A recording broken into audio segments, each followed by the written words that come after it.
myself with Pickle Jar, a podcast creating company. And it's wonderful to meet you all, whether in those small little breaks or backstage. So a very warm welcome to this post-lunch session on day 2. Namaskara, ili bandiruanta pratiyobbarigu swagata. It's just a couple of minutes if I can take to tell you who we just now heard. That's Dr. Anita Goel, MD, PhD, a world-renowned expert and global entrepreneur in the emerging field of nanobiophysics. And Dr. Goel is the person who elucidates the physics of one of the most fundamental processes of living matter at the Nanobiosym Research Institute, that is the NBS, the way nanomotors read and write information into DNA. And she's commercializing these innovations to empower people with real-time precision data about their own health. So she's been named as one of the world's top 35 science and technology innovators by MIT Technology Review, and she's one of the world's most influential visionaries in biotech. She has been recognized globally by many prestigious honors. In the interest of time, I'm leaving that out. But she has over 70 patents, I'm told, worldwide. And she has published in leading scientific journals like Nature and Scientific American, etc., convened and chaired international conferences at Stanford and Harvard. And she's an MD from the Harvard-MIT Joint Division of Health Sciences and Technology. May we hear it for the speaker who just now spoke to us, Dr. Anita Goel. Yes, I'm just wondering the post-lunch energy should show, even for an incredible panel that's going to come up. I have great pleasure in introducing and welcoming the all-women panel that's coming up on stage. And may I invite Niveda RM, founder, Trashcon. Chandralika Hazarika, MD and co-founder, Big Things. People, the applause can be more generous as all the people are, thank you. Wonderful. Sumana Iyengar, CEO and co-founder, Go Vega. Ria Karuturi, co-founder and CTO of Hoovoo. Mabel Chaco, co-founder, Open Financial Technologies. And to moderate this conversation, I call upon Sanjana Govindan, partner at Women Entrepreneurship Platform, WEP, and lead Women Entrepreneurship Global Alliance for Mass Entrepreneurship, that's GAME. So let me just take a couple of lines about Sanjana, who's going to be moderating this. Okay, she's already saying, right, let's probably start with the panel. She leads the women entrepreneurship efforts at GAME and spearheads innovative interventions that empower women entrepreneurs. Over to you, Sanjana. Thank you. Is this on? So correction, I'm leading the Women Entrepreneurship Platform at Niti Aayog, WEP, and that's the context in which I'm here. I'm standing in for my boss, Anna Roy. So firstly, thank you everybody for joining us. For those of you who are coming in, I'd request you to grab your seats. I promise this is going to be entertaining and exciting and educational. So just to give you a little bit of context, this conversation is really about inclusive innovation and the journey of women founders, and we're surrounded by some real heavyweights today.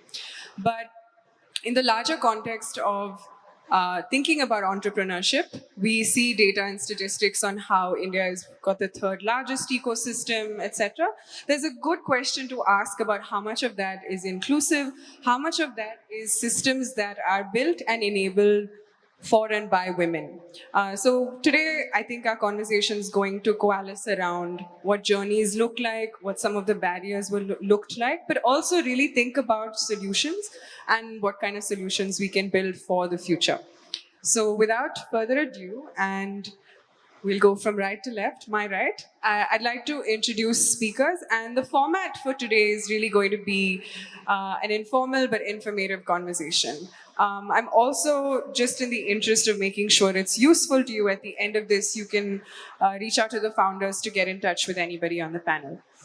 So to begin with, I'd love to introduce Mabel. Mabel is also a good friend from the past, so it's a joy to introduce her. Everybody probably knows Mabel. She is one of our unicorns. The country is very proud of her. And she's the founder of Open, a new banking platform that's powering business payments for over 35 lakh small businesses in India.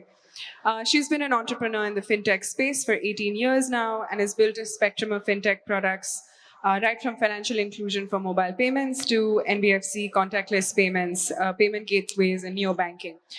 Please give a warm round of applause to Mabel. Thank you.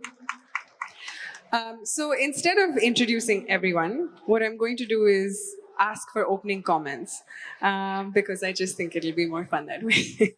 And you'll remember your speaker. So Mabel, over to you very quickly on, as the co-founder of Open, India's 100th unicorn, what were some of your lessons in building? How did you think of innovation and inclusion and diversity specifically in your journey? So I started doing financial inclusion in rural Gujarat, moved to Bangalore for the ecosystem that of startups that was there in Bangalore at that point of time.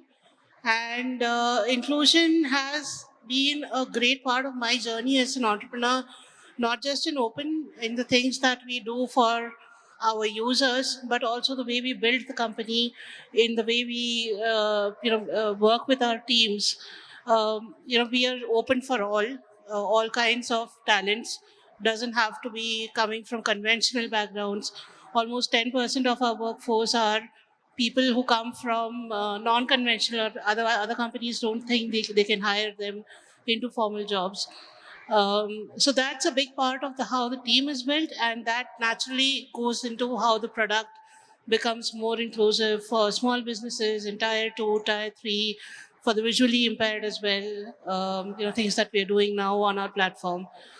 So That's yeah. great. It's interesting because already takeaway number one is if you have a diverse team, not necessarily folks from your sector, you end up bringing solutions and ideas that are inclusive for all. Thank you. Next up, I have the pleasure of introducing Niveda.